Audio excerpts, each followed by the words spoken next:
এরকম একটা physical academy খুলব, কিন্তু এখানে বিশাল চন্দ্র না, নিরুপম চন্দ্র আপনি যে ইনিশিয়েটিভ নিয়েছেন সেই ইনিশিয়েটিভকে আমি স্যালিউট জানাই, যে হাইলাকান্দির ছেলে এবং হাইলাকান্দির ছেলেদের জন্য আপনি যে দায়িত্ব পালন আগামী দিনে করবেন। এখানে যারা আগ্রহী সিআরপিএফে যাবে, যারা ইন্ডিয়ান আর্মিতে যাবে, যারা নেভিতে যাবে, যারা আসাম পুলিশে যাবে বা অন্যান্য প্যারামিলিটারি ফোর্সে যাবে, তাদের সবার জন্য আপনি প্রশিক্ষণের ব্যবস্থা করেছেন। তার জন্য আপনাকে আমি ব্যক্তিগতভাবে বিধায়ক হিসাবে আমার অন্তঃস্থল থেকে আপনাকে ধন্যবাদ জ্ঞাপন করছি।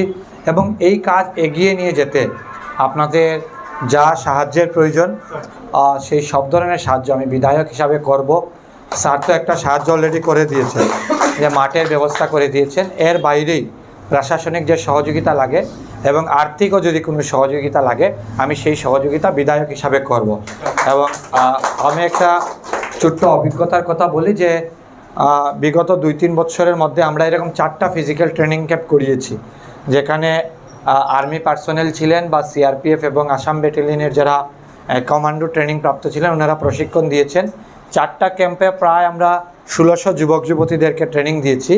I didn't count the number যে কতজন পেয়েছে, কিন্তু খুব ভালো লাগে যখন হঠাৎ করে একজন ফোন করে বলে যে দাদা আপনাদের প্রশিক্ষণ শিবিরে আমরা সুযোগ পেয়েছিলাম, প্রশিক্ষণ নিয়েছি এবং আজকের দিনে আমরা কর্মরত। আপনারও জীবনে এরকম হবে যে কেউ একদিন আপনাকে রাত্রে ফোন করবে, বলবে যে স্যার আপনার এখান থেকে প্রশিক্ষণ নিয়েছে এবং আমি আজকের দিনে ইন্ডিয়ান আর্মিতে বা ইন্ডিয়ান এয়ারফোর্স বা নেভিতে হোক বা আসাম পুলিশে আজকে চাকরি পেয়েছি।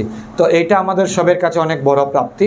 এবং আমি বলবো যে যখন আপনি একাডেমিকে চালাবেন টোটালি প্রফেশনাল ওয়েতে চালানোর জন্য, কারণ আমরা যখন পুরা বিষয়টাকে একদম फ्री করে दें then there is a problem. যখন फ्री করে দেওয়া হয় তখন व्यवस्था में फ्री करने से फिर प्रॉब्लम आता है। तो आप मिनिमम कुछ लेना है, आपको मिनिमम एक